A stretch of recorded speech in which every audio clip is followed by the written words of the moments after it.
Very good day to everyone. Today we will be taking starting second unit of internet programming, that is security threats and to e-business. Here, uh, you know, as we are on internet, there are many threats, especially while dealing with the commercial part. What are the security overview? Means what is e-commerce security?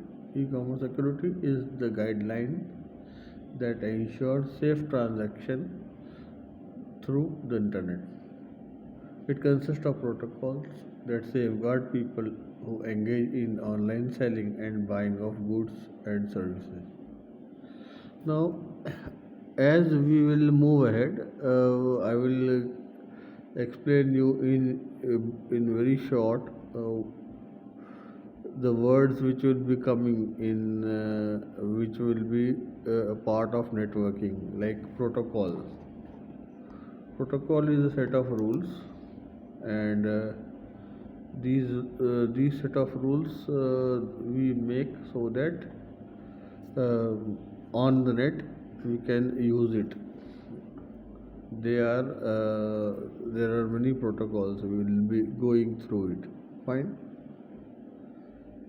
Then in the next slide we will see you need to gain your customers' trust by putting in place e-commerce security basics. Such basic includes privacy, integrity, authentication, and non-repudiation. Now here these are the parts which if our customers are online purchasing or having an e-commerce business with us, we have to take care about these parts of these properties and these privacy parts, like the privacy and integrity authentication. Okay, we will go one by one. What is mean by the privacy? Privacy includes preventing any activity that will lead to sharing of customers' data with unauthorized third party. If we are sharing the data, if suppose some customer is giving us a number, believing on us, and if we are sharing that number so that other party can also have access to the customer, or so it's a privacy claim. Okay, so we should not indulge into, so these are the parts, uh, the privacy has to be maintained. Integrity means ensuring that any information that customers have shared online remains unaltered. Okay. Third point is authentication. Here, the principle of authentication in e-commerce security requires that both the seller and buyer should be real. They should be who they say they are. It happens many a times, that many of the student, not student, but fake IDs are made and fake authentications are being circulated, so that to manipulate or to play mischief. In that case, authentication is required. Non-repudiation. Repudiation means denial. Okay. Therefore, non-repudiation is a legal principle that instructs players not to deny their action in a transaction. It confirms that the communication that occurs between two players indeed reaches the recipients. Okay, that means we here it's a non-denial. Once you have once you have booked something, or once you have made a transaction, you should not deny in that case. Then in the next part of security overview is why you can't afford to overlook e-commerce security. Means why is it so important to have e-commerce security? While growth in e-commerce has improved online transactions, it has attracted the attentions of the bad players in equal measures. E-commerce cybercrime report reveals that industry is among the most vulnerable ones when it comes to cybercrime. Therefore, it is very crucial to put in place watertight security measures and hire a robust team. It will ensure you run your business without worrying about closing down due to cyber criminals. As the buyers are increasing, the cyber criminals are also increasing. So that's the reason we have to take care about the security part of e-commerce. In the next section, which speaks about e-commerce threat. What are the threats of e-commerce? So the first one is lack of trust in the privacy and e-commerce security. Business that runs e-commerce operation experience several security risks such as counterfeit sites. Hackers can easily create fake versions of legitimate websites without incurring any costs. Therefore, the affected company may suffer severe damage to its reputation and valuation. It happens, many times fake websites are made in the name of original companies, and they give wrong data so that the to malign, to make the to disturb the image of the company. That's called counterfeit sites. Malicious alterations to website. Some fraudsters change the content of website. Their goal is usually to either divert traffic to a competing website or destroy the affected company's reputation. It's a part of, here also they are playing with the company's reputation, or they are playing with they wanted either the competitor may be playing it so that his business will be done and yours will not be there, or otherwise they have some more their own agenda in that case. Next e-commerce threat is theft of clients' data. The e-commerce industry is full of cases where criminals have stolen the information about inventory data, personal information of customers, such as addresses, credit card details. This is a very important one. And next one is damage to networks of computers. Attackers may damage the company's online store using worms and viruses attacks. Worms, these are worms and viruses. These are softwares which play a role, while they are viruses and worms. They are some software parts which are put purposely, or so that there is a damage to the system. So such type of attacks can be there in the network. Denial of service. Some hackers prevent legit users from using the online store, causing a reduction in its functioning. Sometimes what happens, if I want to log into one of the website, and if it is not working, if it is a denial of service, means it's not working. So one or two times I will try, then I will try to switch over other website.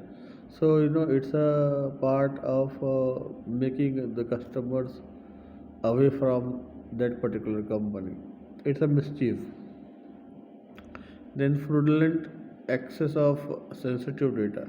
Attackers can get intellectual property and steal, destroy, or change it to suit their malicious goals. Now here again, intellectual property rights, IPR, is one concept where Indian government has made IPR under IT Act 2000. So here intellectual property can be stolen, it can be destroyed. or it can be changed for their malicious goals. So that's the part under first point. Under second point of e-commerce threat, malware, viruses, and online frauds. Uh, these issues causes losses in finance, market shares, and reputations. Additionally, the client may open criminal charges against the company. Okay.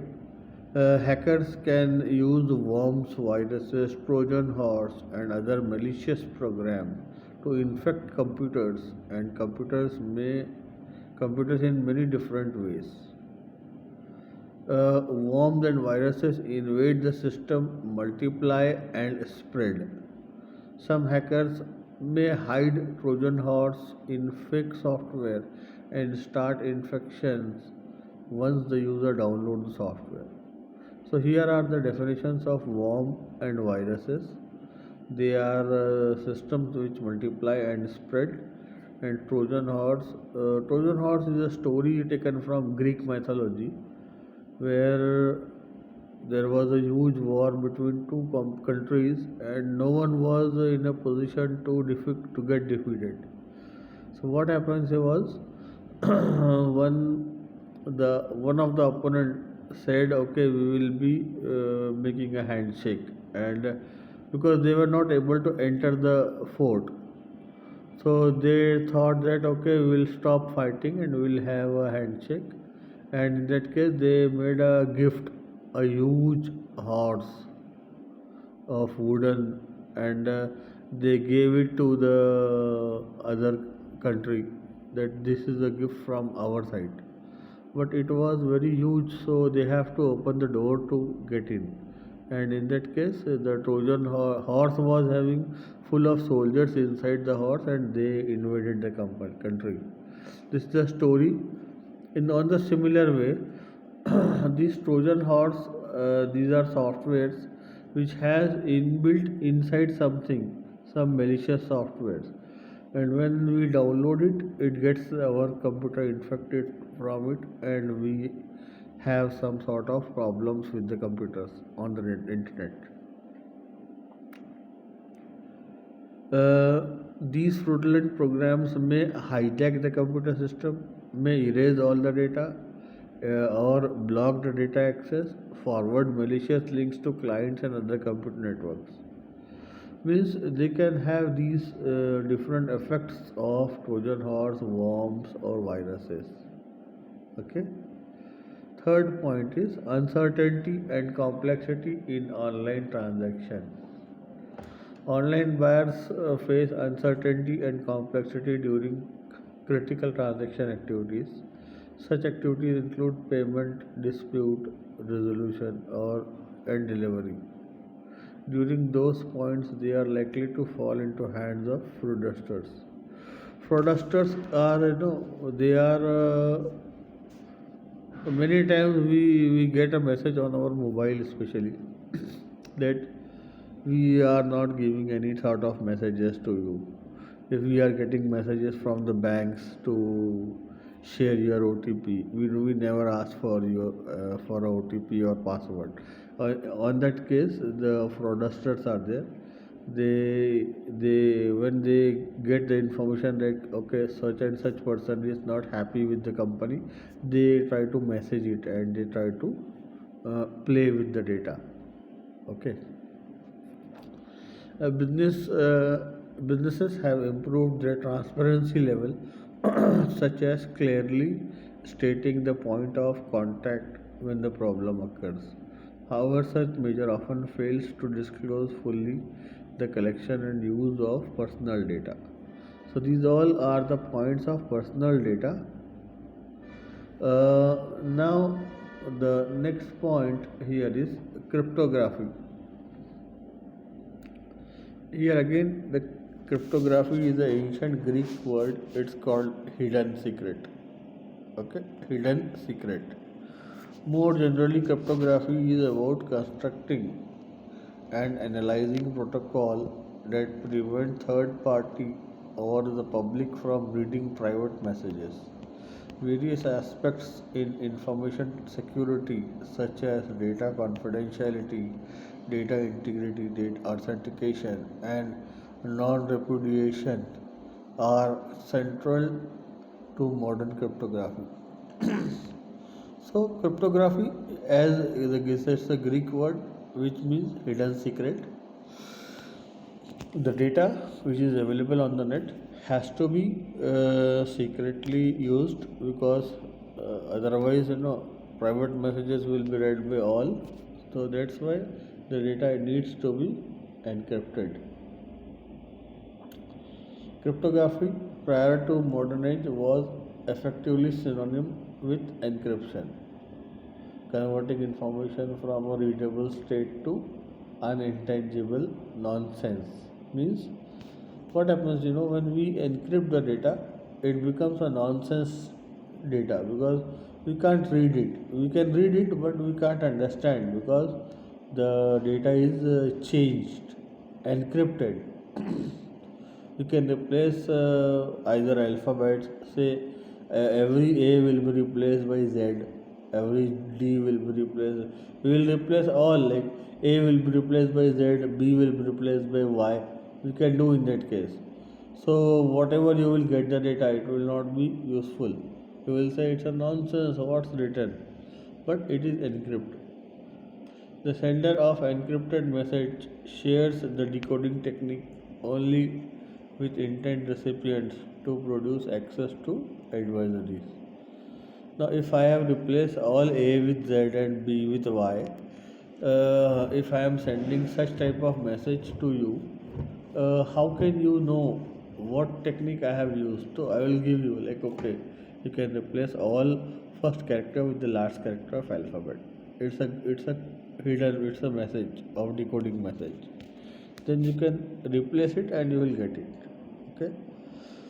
The cryptography literature often uses the names Alice A for the sender, Bob B for intended recipient, and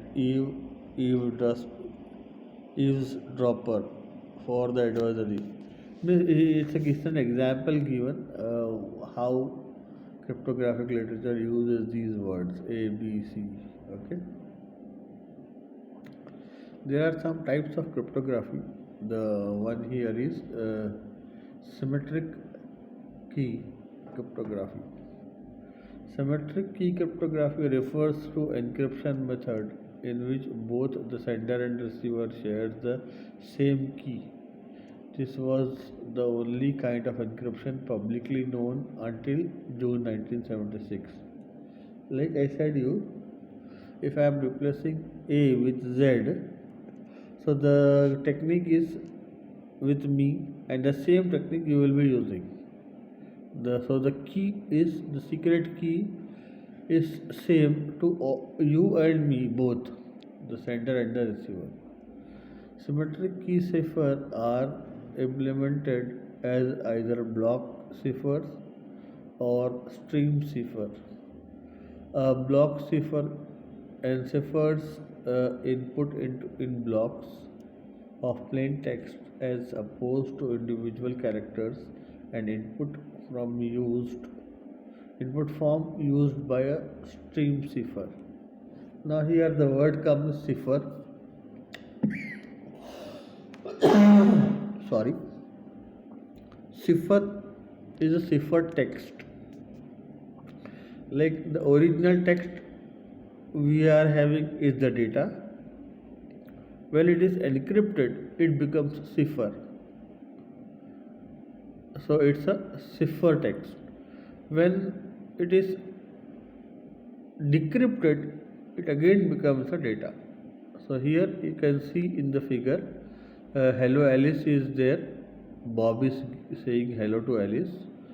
Encryption is done with the help of secret key, and a cipher text of 6EB something like that is generated, and it is sent to Alice.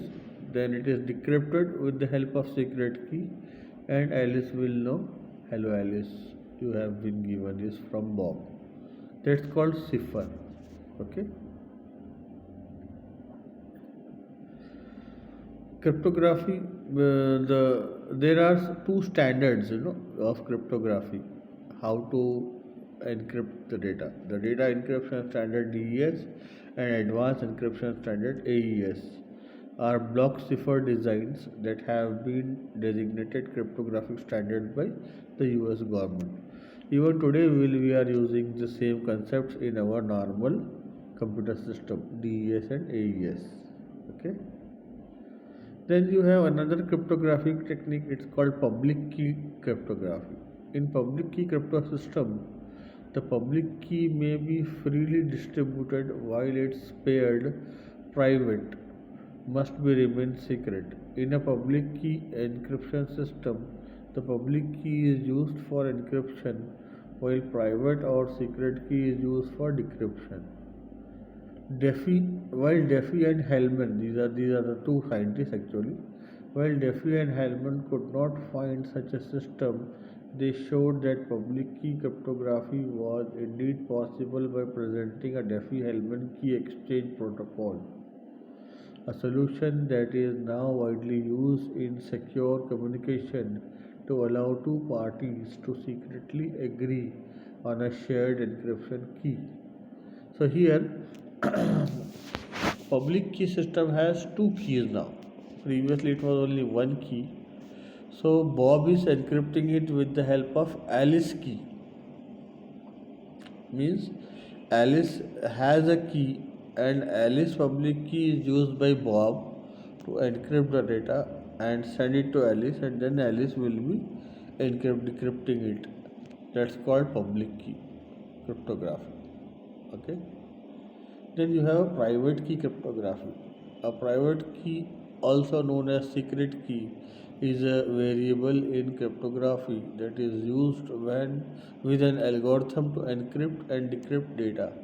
Secret keys should only be shared with the keys and generator or parties authorized to decrypt the data. Private keys plays an important role in symmetric cryptography and asymmetric cryptography. So here what happens, in private key, I am generating my data and I am sending the data and I am sending my key also. If I am sending you a message, I am generating my message, I am encrypting that message with the key and I am sending you the key with the data. It's called private key encryption.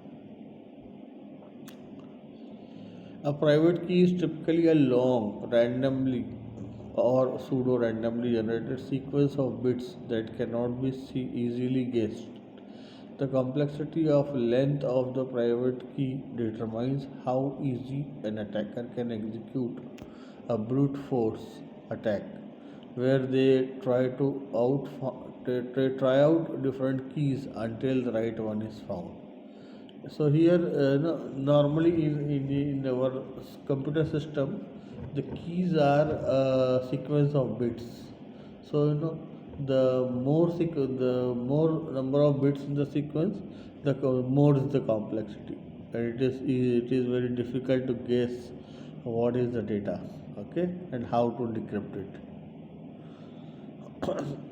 How does a private key works? Private key encryption is also referred to as a symmetric encryption, where some same private key is used for both encryption and decryption. In this case, private key word as follows works as follows: generating a new private key prior to encryption. Prior to encryption, generate a new key that it has that is as random as possible. Encryption software is typically used to generate private keys. Here, private keys can be generated at that moment because it has to be transferred. Every time you are making you are making a cipher. Every time you are encrypting the data, at that very moment a key is generated. It is not that we have made one key so we will use the same key. So here generating of new keys are there. Then in the next part is securely storing the private key. Once generated, the private key must be stored securely depending on the application keys.